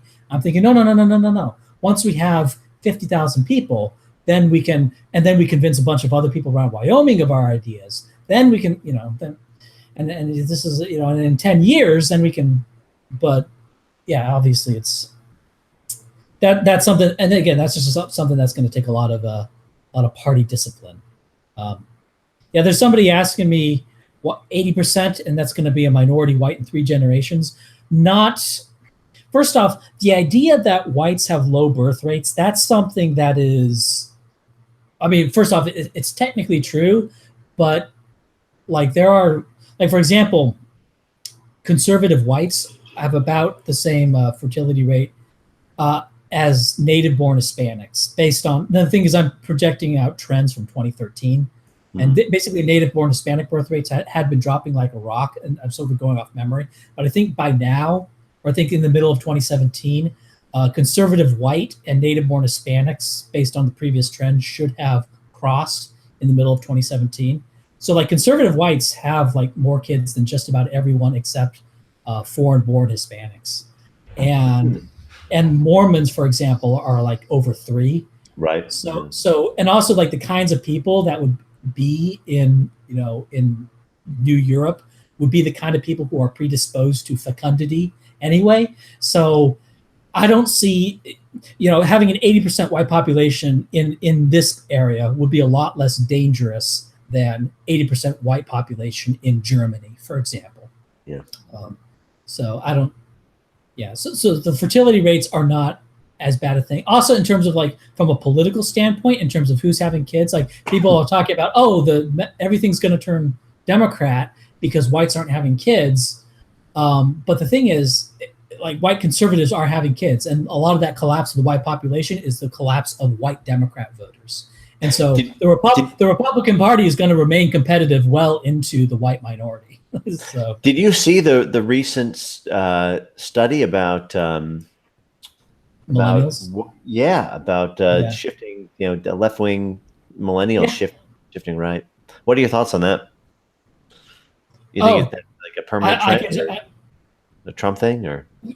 Well, yeah, it's only going to go that way. I mean, that's just like that's old news. I mean, it's new news, but it's old news. Like I predicted this a long time ago, and so, and the thing is, there's been a bunch of other people in the alt-right who have been saying, yeah, this is going to happen, and it's happening. Oh, look, it keeps happening. Motivated by like anti-white vitriol on the left wing, is that? Yeah, it's motivated by a lot of anti-white hate, and also like millennials are just getting older, and as people get older, they become more conservative. So. That's a good, interesting point. Yeah.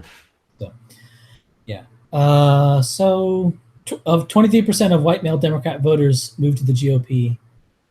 Damn, that's a lot. I think that's millennials, but over time it's going to be all, because it's going to translate into the other generations. Right. So yeah, it's basically the Democrats like to harp on demographics, on how their demographics make their victory inevitable, and that's true if the borders aren't closed. If the borders are closed, then Republicans actually have a long-term demographic advantage. So that's why there's hope if the immigration can be shut off. So and it's so maddening, because it's like, look, the Republicans, you have victory if you want it. All you have to do is close the borders. Guess what? The general public supports you in closing the borders. You have support. You have generalized public support for a policy that will ensure your victory in years to come. It's like, but the thing is, I remember you fucking. All that. And then you have fucking Lindsey Graham saying we need to win the Hispanic vote if the Republicans are going to have a chance in the future. No, you don't. You don't. Oh yeah, you just have to stop the Hispanic vote from growing anymore. That's it. You have it. It's so maddening. But the thing is, I suspect like a lot of these politicians, they literally haven't done like the basic level of data analysis that I've done.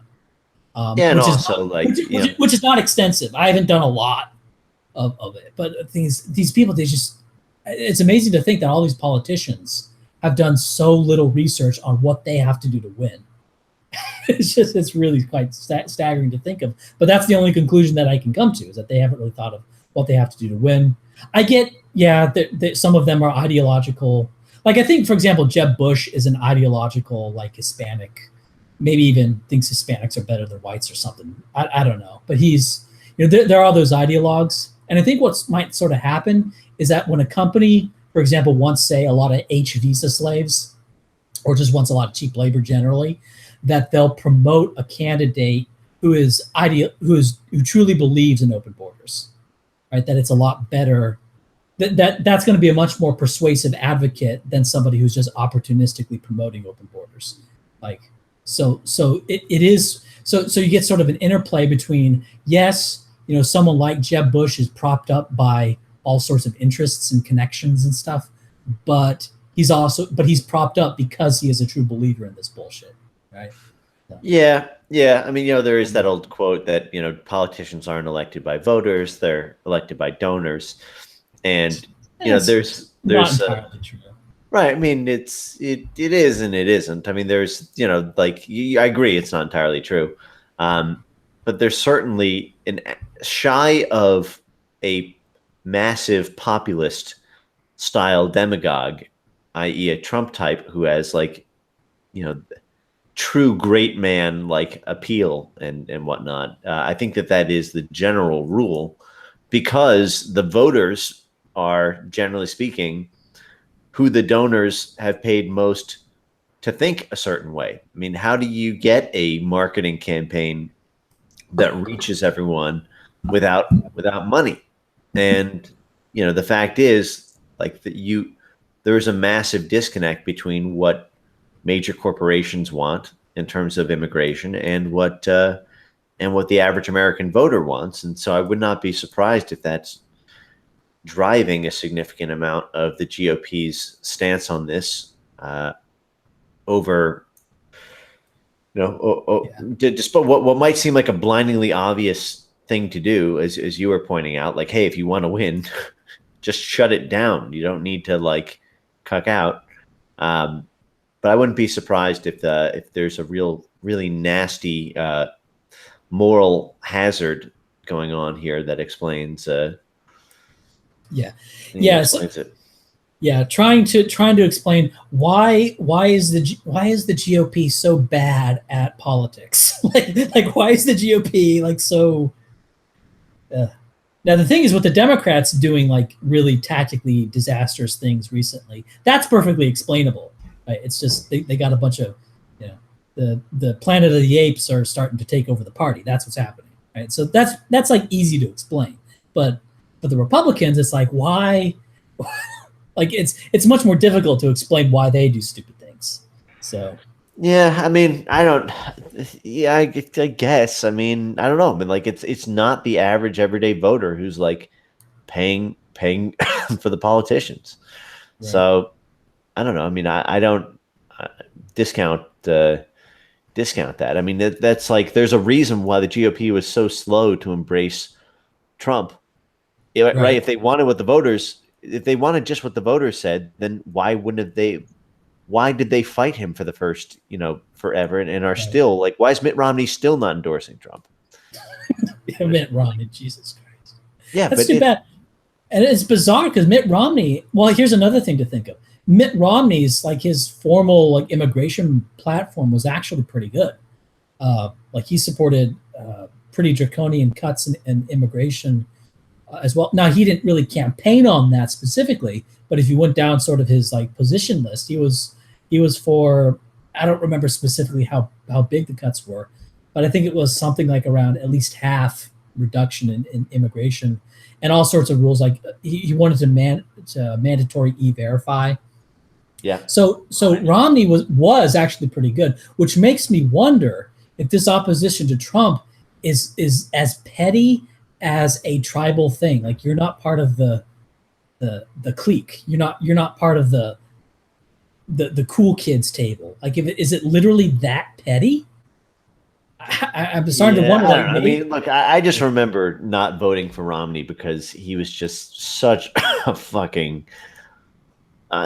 Everything about Romney just seemed so horribly cuckish and terrible. You're right. I wasn't really so focused on his immigration policy at the time. And I suspect that a part of it may have just been to contrast to Obama or something. I just give him the least charitable interpretation possible. Yeah. But I don't know. I feel something in the air, man. Something this month. You feel an energy shift. You're feeling. I do this month. Something. there were a lot of W's this month, like in a lot of weird ways. And I don't know. I'm feeling something. I would not be. I mean, if you think about what happened with Italy, you know, I was actually just like 2 weeks ago. I was kind of looking for like a white pill of the day on like a live stream that I was doing, and I was looking at the old Nigel Farage. This is sort of around the time of like the UKIP, saga with like Count Dankula and Sargon, and I was like, you know what? Let me look at these old, as like a break at like my old law firm. I used to like watch like these Nigel Farage like speeches to the EU where he would like just hammer the shit out of like Herman Van Rompuy and these did you ever see those speeches, those like iconic 2010 Nigel Farage speeches at the I saw a few of them. they're amazing. Like they've aged gracefully. But like at that time Italy was occupied. I mean, it was right. It was in debt to Germany, and there was the whole pigs crisis: Portugal, Italy, Greece, Spain. Right. Not the whole like how are they going to make it through the debt? And they were left wing, and then they were like controlled, and it was like there was this feeling that Italy would never be able to control its own destiny again. It was always going to be a debt puppet of Germany, or just a liberal puppet of the EU sort of super machine. And now here we are. It's 8 years later, and Italy is absolutely stomping on this migrant situation. I mean, Germany has just declared that Italy is like the way of the future. Now they've got a new coalition where it's not just Germany and it's not just Hungary and Poland now. It's, Italy's there too. And that happened. Well, it was Hungary, Poland, Czech, and Slovakia. Yeah, right. The V4, right. Yeah. But I don't really, Czech and Slovakia are like, I don't know, so tiny that they're. But what? But no, they're about the same size as Hungary in both. Oh, is that right? I guess I just never hear enough of it. In both population, yeah. In fact, I think just going off of memory, I think Hungary's like 8 or 9 million. Czech, I think, has a bigger population than Hungary, maybe, or maybe that's no. Czech and Slovakia combined definitely do. I don't know if each one individually. Okay. I don't know. Right. The thing is, I have a very good intuitive notion of the populations of countries from around like the mid 90s. Why is that? Because I would go to the library and I would just read atlases and stuff. Interesting. And just like, and so I have a very good idea of like the relative populations and GDPs of countries in the mid 1990s. So. That's useful. But no, look, I mean, it's less useful every year. Yeah, that's true. That's true. No, just the point I was building to was like, Italy is now like the good guys are like, Italy is a massive white pill, and that happened relatively suddenly, but it like not so suddenly. Yeah. And I don't know, man. I could see something like that happening here now, and like whereas like 2 months ago, everything seemed super bleak. It seemed like Trump was kind of, he'd do in Syria, whatever. Kind of doddering, kind of being led around by. Yeah. So I don't know. I mean, do you feel that too, or it's more intuition than like hard data? But I don't know. What are your thoughts on that? How close are we? How close are we? I have no idea. Making predictions are hard. So I could really see like things. I mean, but fun. But fun. Well, I would. I have no idea. I have no gut intuition. Okay, let me do another white pill for you here. So I've been working on this this documentary, and one of the things that I wanted to take people on a tour of was the birth of the diversity industry, the birth of the diversity consulting industry, which is a multi-$100 billion industry. It's basically like the corporate training. For getting aware, raising awareness of this might be something that's very effective, and it's also something that I think could really gain a lot of traction amongst normie conservatives, because it's not like an explicitly white. It's what we call it's implicitly white national, not Right. explicitly. So well, yeah, and that's why I was actually interested in your sort of how you were framing the Freesoil project. But no. So one of the things that I was doing was like the section that I was working on was Jane Elliott. Do you know who Jane Elliott is? That name ring a I don't, so I don't Jane listen Elliott to was news very much.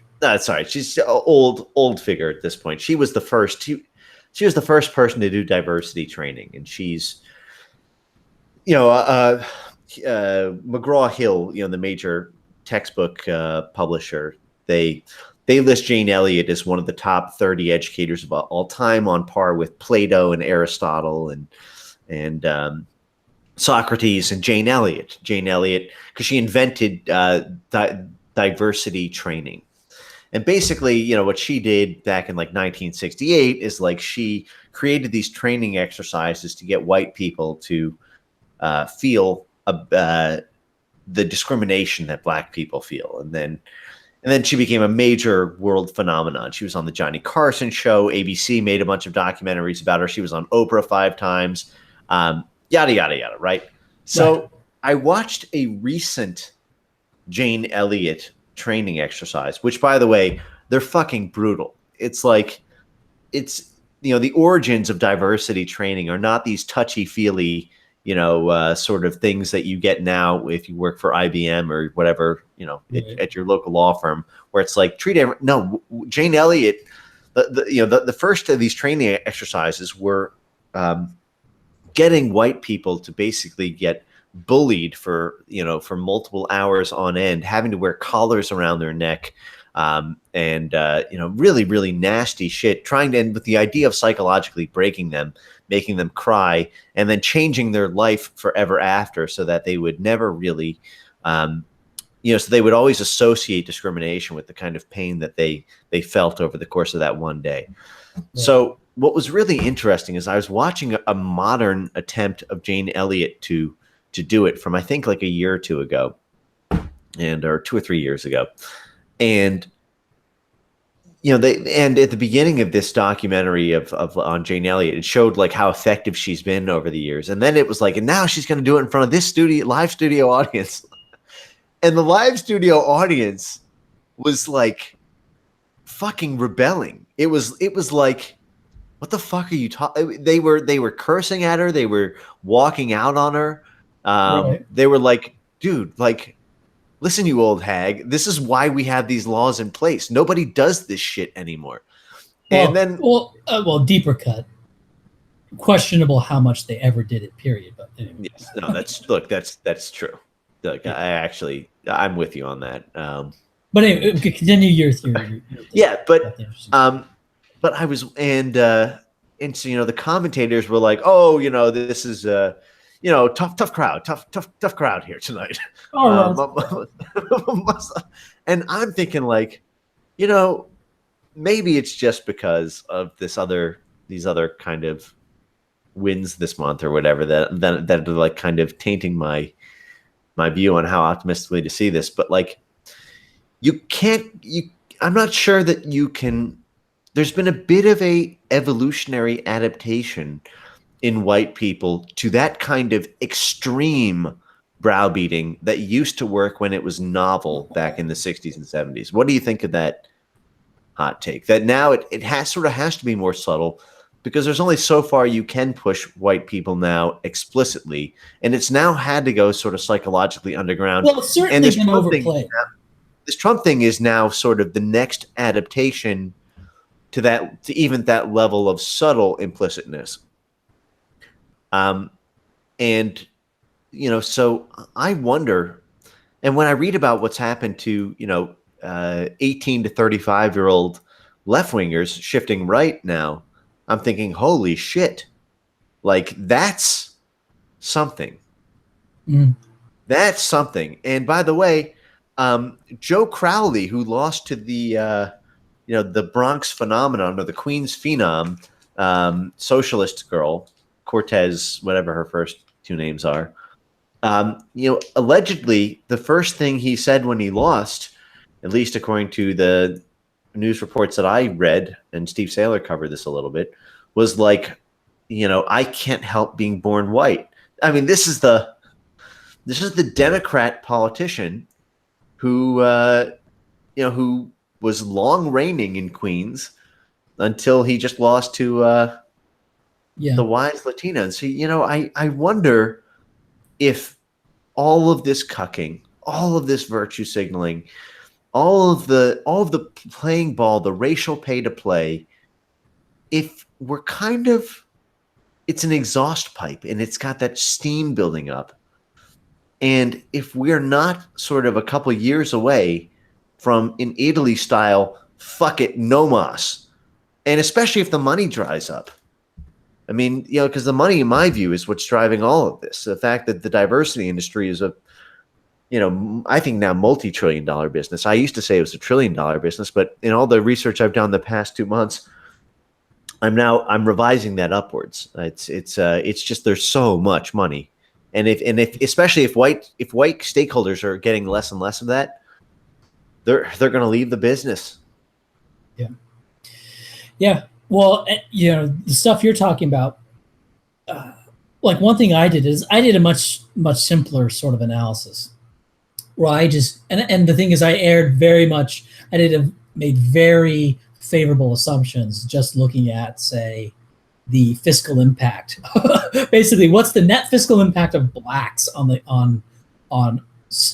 there's a great site that actually grossly collates state, local, and of course there's federal numbers, and just looking at the net effect of these people, and you can say, hey, look, the effect of blacks, like if you just sort of, and the thing is, I'm not even assuming differential uses on things like blacks having a higher proportion of special ed, having a higher proportion of the prison population, using a higher proportion of police resources. I'm not even factoring any of that in.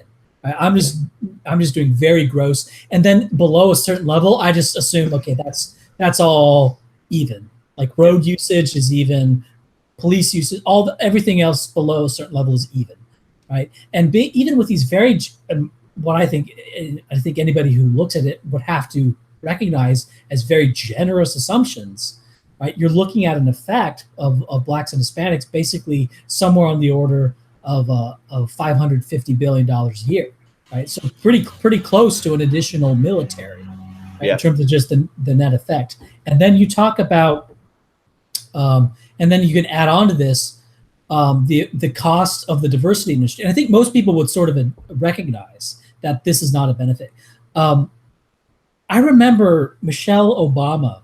She had a job at some hospital where she was making $400,000 a year. Yep. Barack became president. Now, the funny thing is, Michelle, she was running around with Barack Obama while she was supposedly working at this hospital, which sort of calls into question the work there. Anyway, so, but then she quit as soon as Obama became president. And you know who they replaced her with? Who? Nobody. Yeah, I think I have heard. Yeah. So it's sort of like, well, wait a minute. This is 400 that you're paying this person like almost $500,000 a year, and then for what? And well, for a function that doesn't have to even be replaced, So that's something. Yeah. Well, I mean, Obama was a shake. I mean, here's the thing. Like, I try not to beat up Obama too much for a number of reasons. Like, one, I do think that in some ways he was relatively, like, outside of all the the totally ghastly racial shit, like with the Eric Holder administration and all the terrible shit that happened there. I thought there were some places where he was decent, and I try not to, just because of how sacred he is, I try not to beat him up too much. But the fact is, like, he was a total shakedown artist before he became president. Look at what he did to the pension industry. I mean, he bragged about in 2000. There's a great 2007 interview where he brags about how he got the Illinois state pension funds to he teamed up with Jesse Jackson to get the Illinois state pension fund to commit 15% of its fund administration to minority-owned businesses. Now that is a $1 trillion fund, like not that with a T, not a B, right? That is every pensioner in Illinois, every fire department, every police So, department. that's 150. That's 150 billion right there. Yeah, it's 150 billion right there. And it's gross, it's a funny story, but actually, and he was so proud of it. We got them to not only commit, 15% of 15% of the brokers and administrators had to be from minority-owned businesses, but they also had to invest in minority-owned businesses. 15% of it set aside. Now get this, man. They actually got rid of the program in I think 2006 or 2007. At the end of 2006. Illinois actually reverted. They still kept the investment process, but they got rid of the requiring the 15% to be minority owned. Like they no longer like required it to be owned by security firms that themselves are black owned, because the black owned security firms who were tasked with it were in the bottom 90, like they were at the worst 96% of securities performance worldwide.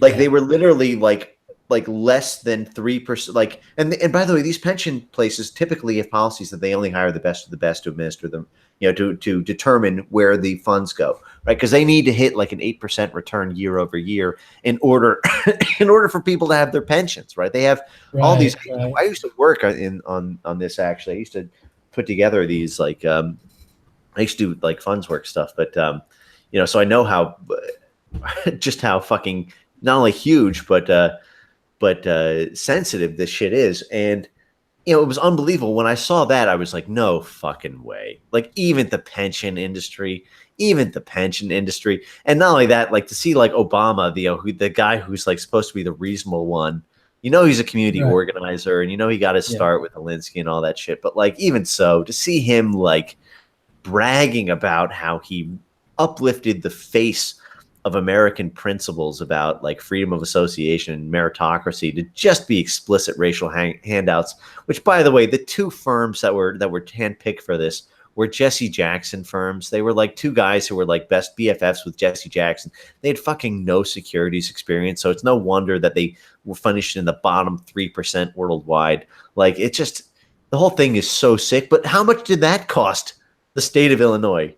Like, by itself, like even with whatever. I mean, you get what I'm building to. It's Well, no, this is all. I mean, this is all very. This is all. I want to say this is all great. Yeah, right. Because it's I mean, it's horrible, but it's great because it's. I mean, this is some stuff that can go on Breitbart. Yeah. Yeah. Well, that's. I mean, my vision for this is to create, a version of the inconvenient truth.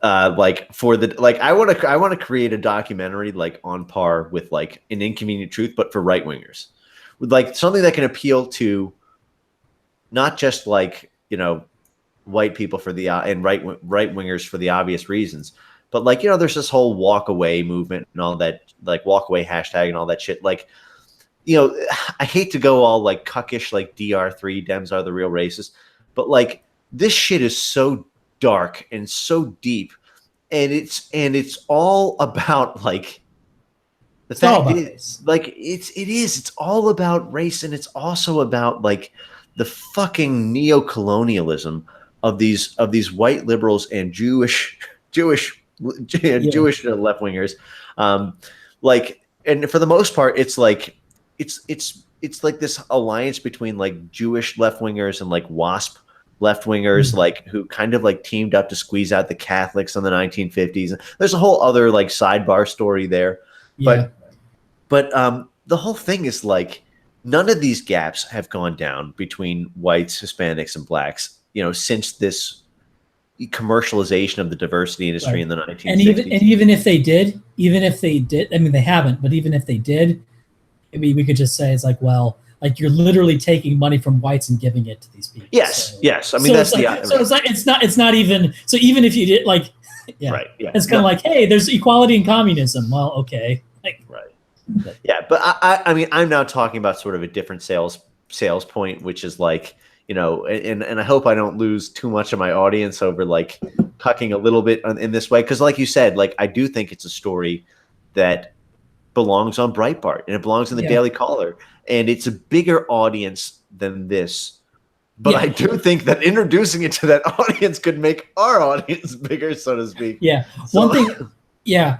I would say we say like it's DR3 Dems are the real racists. Typically, that's making fun of people who attack racists because the Ku Kluxes were racist back. Oh yeah, that's what it's about. Now, when you say like the Democrats are like literally anti, that's not. I mean, yeah, sure, that is technically DR, but it's totally different than what the DR3 than what the DR3 meme is meant to. It's meant to say you're white supremacists. Like that's what the DR3 meme is, and that's why it's so shit.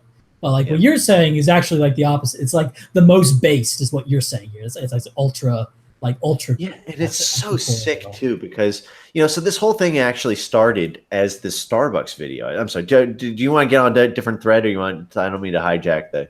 I don't have much else to say, so you're giving me free content. So. Okay, all right. So let me just like kind of give like a 5 donations. Let's see if we have donations. Okay, yeah, sure. Well, keep saying you're saying. Okay. Keep entertaining. This whole thing like started as this Starbucks thing. I mean, obviously, I've been talking about the diversity industry for a long time. But, so I made this video on my channel called the Diversity Industry Starbucks Edition. And it was like a 20-minute video that talked about why Starbucks is doing what it's doing. And I promised like a part 2 to it to come soon. But what I found as I got deeper and deeper into it, that there's a bombshell in here that's just waiting to get out. There is like the entire system of networks of like community partnerships that all of these Fortune 500 companies are a part of that is explicitly like racial payoffs. And the way it relates with what has been subsequent, or I guess called at various points in history as the developer Democrat political machine, like how this all ties into real estate, to big banking, to obviously to like coalition politics and all that stuff. Like everything is related here, and it just tells the story of like why we're involved in this. Like, and when I say we, I mean almost like you and me, even though we have different philosophies just to some extent and sort of different labels and whatnot. But like this whole thing is like, starting as somebody who's just like a Trump magapede, but then realizing the importance of race and then seeing how society itself has been warped, the fabric of it, ever increasingly to where we are now. I mean, the whole thing really comes together with this Starbucks story in a way that I need to find a way to like make it professional as like professionally told. Yeah. Ryan, are you looking at chat? Yes, I'm looking at chat, but there's stuff. So I'm going to, okay. Now the thing is, well, I mean, how professional do you mean?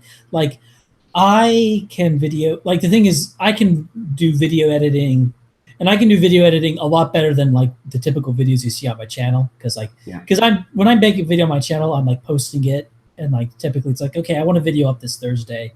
And then I procrastinate. And then, there's a lot of the video editing is basically what can I do very quickly, Yeah. So, but if it's like a long project, also Mouthy Buddha. Oh yeah. He's fantastic. Yeah. He's fantastic as well. So, I mean, there's, and I also know how to make like little animations as well. I learned how to do that. So there's all sorts of people who could help you with the aesthetic side of your thing. And so keep in touch with me and keep in touch with Mouthy Buddha. Okay, I will, and maybe I'll send you guys kind of like so I've just finished the structure of it this week, and that's like, very professional. What's that? Nothing. I'm reading the comments. Okay. And now I'm trying to kind of like finish up the script for sort of telling the story of it all, but it's going to cover everything except education, basically, like everything except big education. Mm-hmm. I just feel like if there was a movie like like Inconvenient Truth in 2006 is responsible for like like hundreds of billions of dollars going into the global warming cause. And it's because people were able to see over the course of an hour and a half, just, what truth, whether it was true or not, like, it was what was going. Yeah. And, so if something like that could be created around the diversity industry, I honestly think it could just be so huge, because nobody tells this. People are too afraid to tell it on a mass scale. And I think with Starbucks, like, there's just this, like, it's easy. Like, this is something even liberals, even like centrists and Hispanics and African Americans can be like, oh yeah, I'm not down with neocolonialism. And that is, I mean, because basically, to cut to the end of the story here, I mean, Starbucks is a real estate company. That's and they pay to enter urban markets by paying off these black groups who think that they're going to gentrify, and they pay off these reverends. They pay off the church leaders and the other like the people who would typically sue under the FHA and under HUD and all that shit. They pay them off to stay quiet so that they can come in and buy up the real estate and drive out all the other coffee shops in the neighborhood, lead the way in gentrification, make money not from coffee, but from their fucking real estate values, from the white people coming in and driving out the black people. And meanwhile, so the net result of both cases, I'm sorry, I'm gonna get like, yeah. That's interesting though. There's so much more here. Like, I honestly like have barely been able to sleep in the past 2 weeks, even though I haven't produced. And obviously, like you can say more in a more compact period of time if it's all scripted and economy of word and all that stuff. Okay, I'm gonna read some super chats. We've been going for like 2 hours. I think we have to end eventually. So I'll read some super chats and then we'll end it. I'll say. So Halsey sends $10. Trump should retire in Wyoming. that would drive movement. Halsey, $5. If Frame Game moved to Wyoming, he could open a whites only falafel stand. Okay. Falafel's not really. Okay. I mean. Okay. So a nice one. $5 from Guy. How do we feel about male white nationalist race mixers with quote unquote white ally, Asian, Hispanic, light-skinned black waifus? Entrance to the ethnostate confirmed or denied, definitely asking for a friend. Well, I've already given my opinion on that, so I don't think I need to relitigate that. It's about, ask yourself, does this help the core cause of the state? Of the idea of the state being a place like to prevent white people from all of these attacks. That's the point, right? And if you're light-skinned black waifu or even dark-skinned black waifu supports that cause, then that's fine. If there's too many, then we can start talking about. But if it's like, if it's as occasional as I think it's going to be, then it's not a problem. That's my view on it. So, especially if they're down with the cause. So, all right.